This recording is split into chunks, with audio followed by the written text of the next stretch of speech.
구원의 복된 역사가 오늘도 우리 가운데 함께 하시는 줄 믿습니다. 유명한 스위스의 신학자였던 칼 바르트가 미국을 방문하는 날 수많은 기자들이 인터뷰를 하기 위해서 그를 찾아왔습니다. 그리고는 신학자인 바르트에게 질문을 합니다. 당신이 평생 동안 신학을 연구하고 세계적인 신학자가 되었는데 당신이 발견한 가장 위대한 신학은 무엇입니까? 라고 물었습니다. 그러자 이 칼 바르트가 너무도 단순한 대답에 많은 사람들이 놀랐습니다. 그가 한 대답은 내가 발견한 가장 위대한 신학은 하나님이 나를 사랑하셨다는 겁니다. 내가 성경을 연구하면서 위대한 발견을 한 것은 하나님의 사랑을 발견했다는 겁니다. 그렇게 대답을 했다는 겁니다. 하나님의 사랑을 아는 것, 하나님의 사랑을 발견하는 것, 이것보다 더 위대한 것은 없다는 얘기입니다. 신구약 총 합하면 66권입니다. 구약이 39권의 책으로 되어 있고 신약은 27권의 책으로 구성되어 있는데 신구약 성경 66권을 축약하고 또 축약해서 요점 한마디로 요약을 하라 그러면 딱 하나님의 사랑이라 그렇게 요약될 수 있습니다. 오늘 봉독한 본문 8절 말씀입니다. 우리가 아직 죄인 되었을 때에 그리스도께서 우리를 위하여 죽으심으로 하나님께서 우리에게 대한 자기의 사랑을 확증하셨느니라. 하나님의 사랑을 확증하기 위해 예수님을 이 땅 위에 보내주셨다. 오늘 이 말씀에 은혜를 나누고자 합니다. 하나님의 사랑이 가장 위대한 것이고 그걸 아는 것이 가장 최대의 발견이라고 하면 하나님의 사랑은 도대체 어떤 사랑인가? 하나님의 사랑의 특징 몇 가지를 살펴서 사순절 마지막 주간을 보내는 때에 하나님의 은혜에 깊이 잠기고자 합니다. 하나님의 사랑은 어떤 사랑인가? 첫 번째로는 하나님의 사랑은 조건이 없는 사랑이라. 하나님의 사랑은 조건을 초월합니다. 하나님은 사랑받을 수 있는 사람만 골라서 사랑하는 것이 아닙니다. 우리가 읽지는 않았습니다만은 오늘 본문 거슬러 6절 말씀에 보면 이렇게 기록되고 있습니다. 우리가 아직 연약할 때에 기약대로 그리스도께서 경건하지 않은 자를 위하여 죽으셨도다. 우리가 아직 연약할 때에 그때에도 주님은 우리를 사랑해 주셨다. 여기에 연약할 때라고 하는 말의 의미는요, 하나님의 말씀을 지킬 능력이 없을 때, 우리가 도덕적으로나 영적으로 무능해서 하나님을 기뻐하게 해드리지를 못하는 그런 때에, 그런 때에도 하나님은 우리를 사랑해 주셨다라고 말씀합니다. 이어지는 8절 오늘 본문도 우리가 아직 죄인 되었을 때에 여전히 우리가 죄악 가운데 빠져 있는 그런 때에도 하나님은 우리를 사랑해 주셨다고 말씀하고, 이어지는 10절 말씀에 가면 곧 우리가 원수 되었을 때에 그의 아들의 죽으심으로 말미암아 하나님과 화목하게 되었은즉, 하나님은 우리를 사랑하시는데 원수가 되었을 때에도 하나님은 우리를 사랑해 주셨다. 그래서 오늘 말씀 보면요, 6절도 그렇고 8절도 10절도 모두가 우리가 사랑받을 만한 아무런 조건이 없는데도 불구하고 연약할 때에도 죄인 되었을 때에도 원수가 되었을 때에도 하나님은 여전히 우리를 사랑해 주셨다. 아무런 사랑받을 만한 조건이 없는데도 하나님은 우리를 조건 없이 사랑해 주셨던 겁니다. 간혹 우리가 오해하는 것이 하나님 내가 사랑받는 것이 하나님께 대한 사랑받을 만한 조건이 있어서 내가 충성도 했고 하나님 앞에 열심히 헌금도 했고 주어진 사명 위에 내가 최선을 다했기에 하나님 나를 이렇게 사랑해 주시는구나. 내 사랑받음이 받을 만한 조건이 있기에 받는 것처럼 착각하는 경우들이 많다는 겁니다. 그러나 여전히 우리는 죄인들이고 그 죄로 말미암아 심판받아야 될 것은 마땅한 우리 죄인들인데 그런데도 불구하고 하나님은 우리를 여전히 사랑해 주십니다. 이것을 우리는 은혜라고 말합니다. 하나님은 우리에게 은혜를 베풀어 주시어 사랑받을 만한 아무런 조건이 없는데도 불구하고 사랑해 주십니다. 우리는 모두 이 은혜 안에 살고 있습니다. 하나님의 사랑은 특히는 연약할 때일수록 더욱더 사랑해 주신다. 우리는 찬송가 가사 가운데도 그렇게 찬송을 부릅니다. 내가 연약할수록 더욱 귀히 여기사 연약할 때일수록 더욱더 사랑해 주시는 그 사랑, 조건 없는 사랑을 우리에게 베풀어 주십니다. 어느 목사님이 한 가정에 신방을 가셨는데 그 집 딸의 방에 보니까 온통 인형들로 가득 차 있습니다. 네, 가득 찬 인형을 보고 목사님이 그 집 딸에게 묻습니다. 여기 많은 인형들이 있는데 이 많은 인형 가운데에 네가 특별히 사랑하는 인형이 있느냐 물었더니 이 소녀가 예, 있습니다 하고 딸이 인형 하나를 갖고 오는데 얼굴은 일그러져 있고 머리카락은 다 흐트러져 있고 옷은 막 해져서 얼룩이 진 데다가 인형의 팔뚝 하나는 떨어져 나가 있는 아주 볼품없는 인형 하나를 갖고 온 겁니다. 이 인형을 이 많은 인형 가운데 네가 제일 사랑하는 인형이냐? 목사님이 물으니 네, 그렇습니다라고 그 딸아이가 대답을 합니다. 왜 이 많은 인형 가운데에 이 볼품없는 인형을 네가 이렇게 특별히 사랑하느냐? 목사님이 물으니 딸아이가 이렇게 대답을 하더래요. 여기에 있는 온전한 인형들은 누군가의 사랑을 받을 수 있지만 이 고장난 이 볼품없는 인형은 내가 사랑해 주지 않으면 그 누구로부터도 사랑받을 수가 없기 때문에 나는 이 인형을 가장 사랑합니다라고 그렇게 대답을 했다는 겁니다. 하나님의 사랑이 그렇습니다. 여전히 우리는 죄인이요 부족하지만 버려질 수밖에 없는 존재이지만 그럼에도 불구하고 우리를 조건 없이 사랑해 주시는 이것이 바로 하나님의 은혜입니다. 하나님의 사랑은 조건 없는 사랑을 우리에게 베풀어 주셨습니다.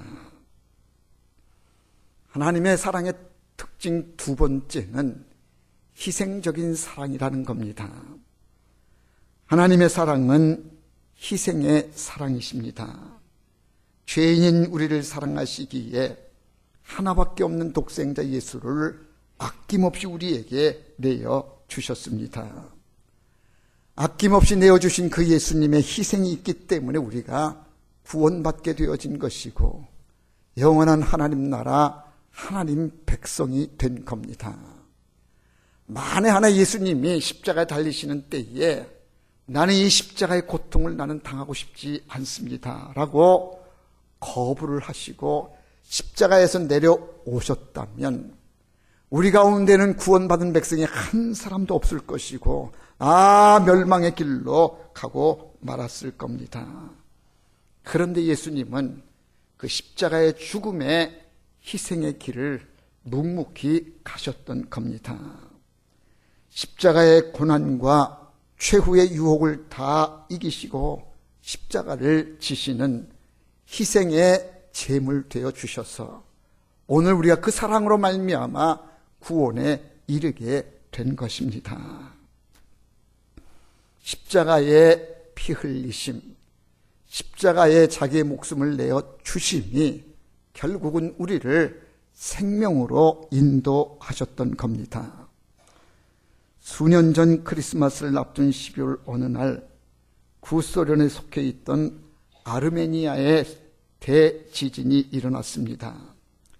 그 당시 지진으로 인해서 무려 5만 5천 명이나 되는 사람들이 죽는 대참사가 벌어졌습니다.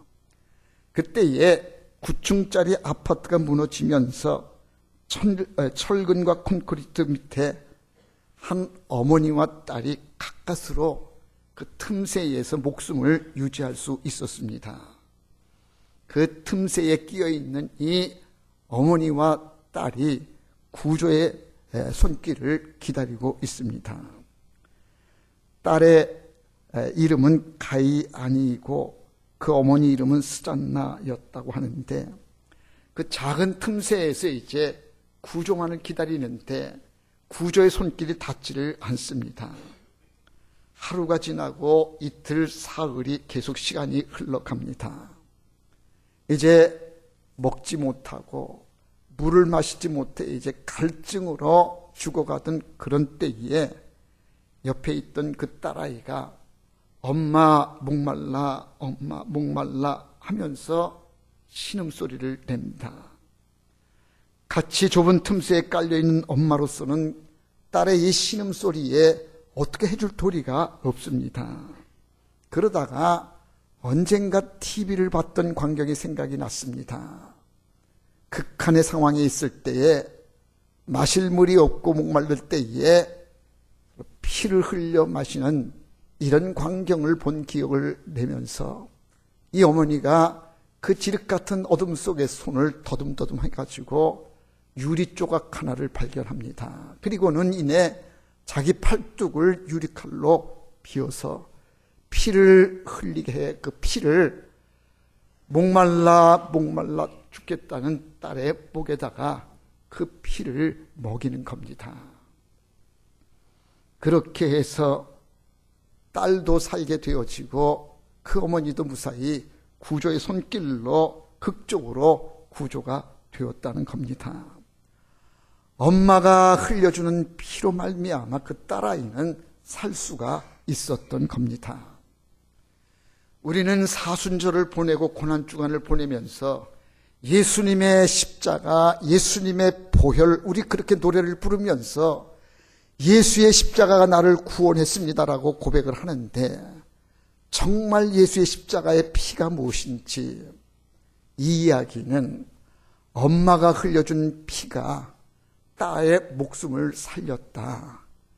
예수님의 십자가의 보혈이 바로 그런 보혈이요. 우리를 영생으로 인도하는 생명의 물이 된 겁니다.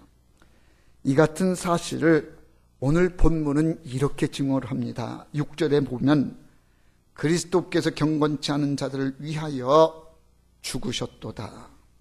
8절로 가면 그리스도께서 우리를 위하여 죽으심으로 9절 말씀도 보면 우리가 그 피를 인하여 그랬고요.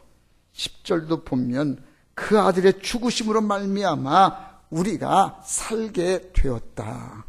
예수님이 죽으심으로 예수님의 그 십자가의 피로 말미암아 우리는 그 희생적인 사랑으로 구원을 얻게 되어지고 생명을 이어가게 된 것이다. 오늘 본문 8절 말씀도 그렇습니다. 우리가 아직 죄인 되었을 때에 그리스도께서 우리를 위하여 죽으심으로 하나님께서 우리에 대한 자기의 사랑을 확증하셨느니라.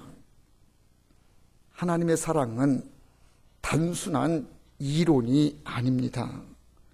하나님의 사랑은 단순히 말만의 사랑이 아니었습니다.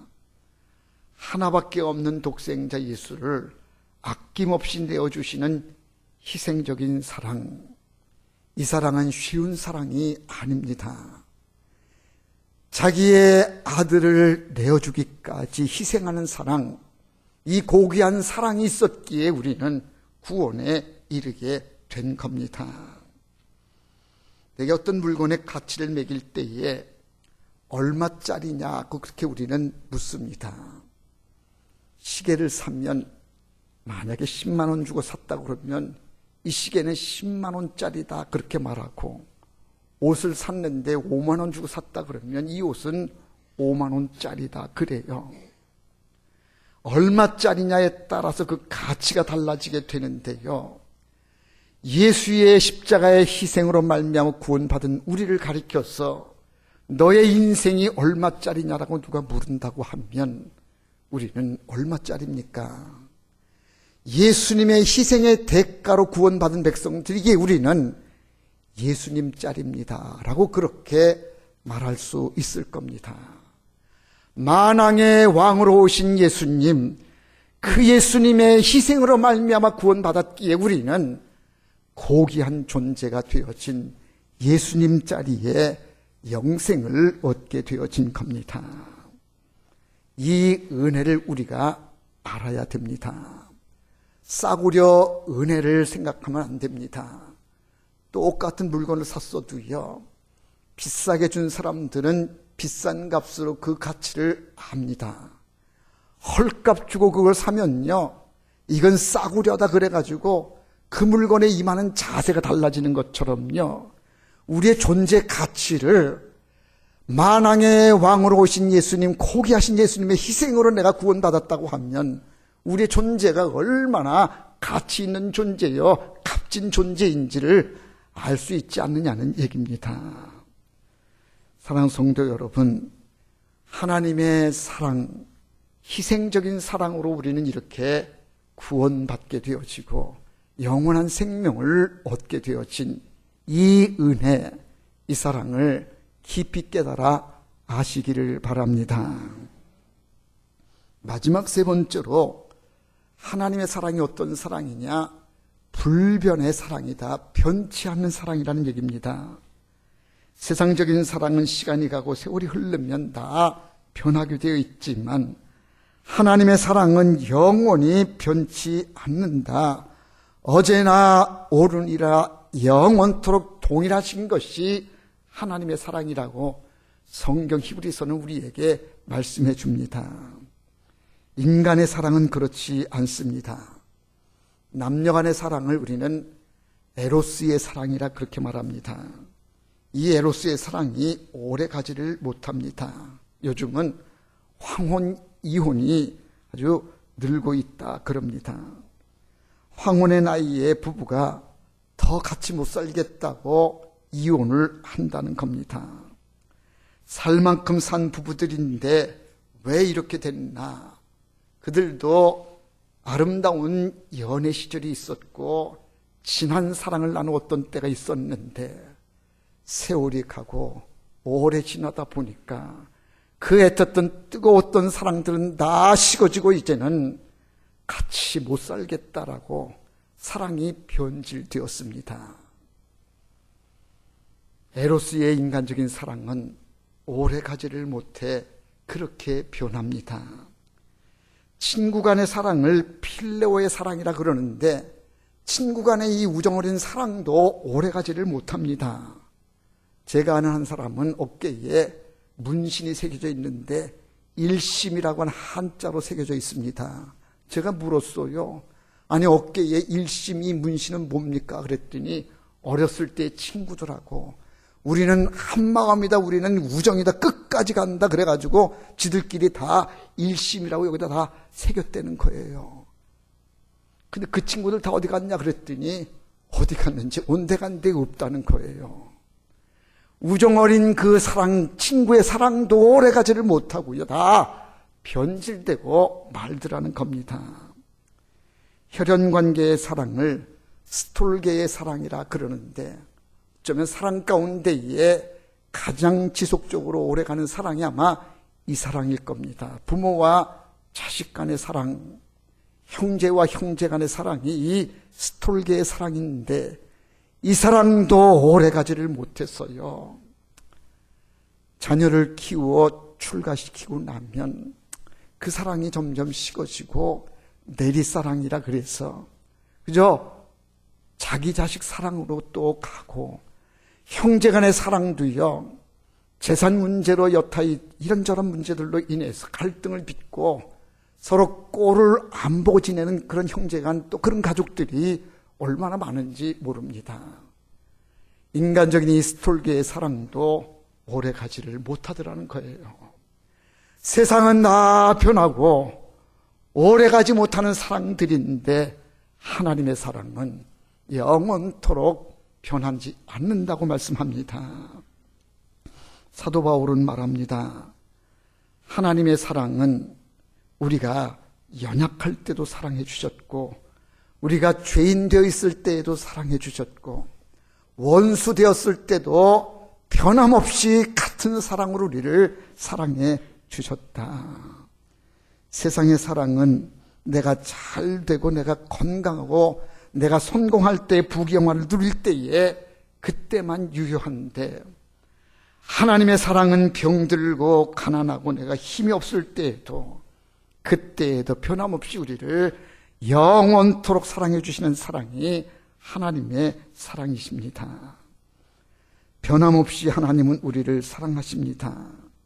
우리를 위해 자신을 버리는 사랑, 끝까지 영원토록 우리를 사랑하시는 그 사랑은 변하지 않습니다.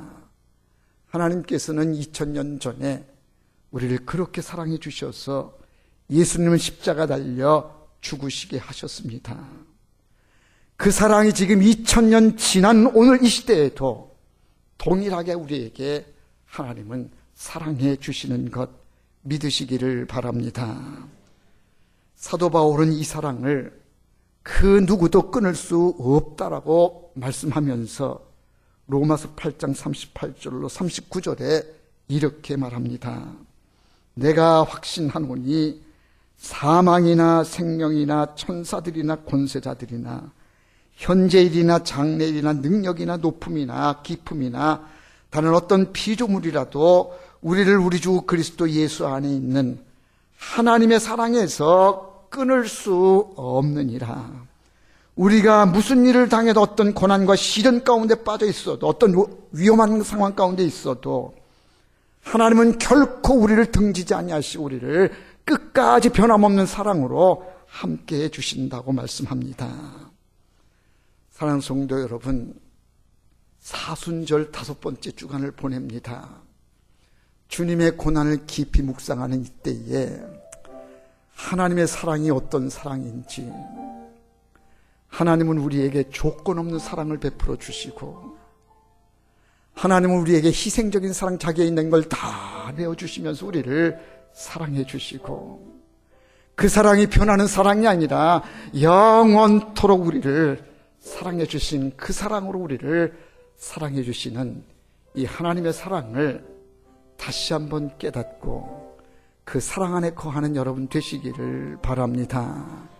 십자가의 사랑, 다시 한번 십자가를 바라보면서 내가 이 십자가의 사랑의 은혜를 받았는데 나도 이제는 사랑해야지, 나도 하나님을 더욱더 가까이 해야지 믿음으로 다짐하고 결단하는 여러분 모두 되시기를 주의 이름으로 축원합니다.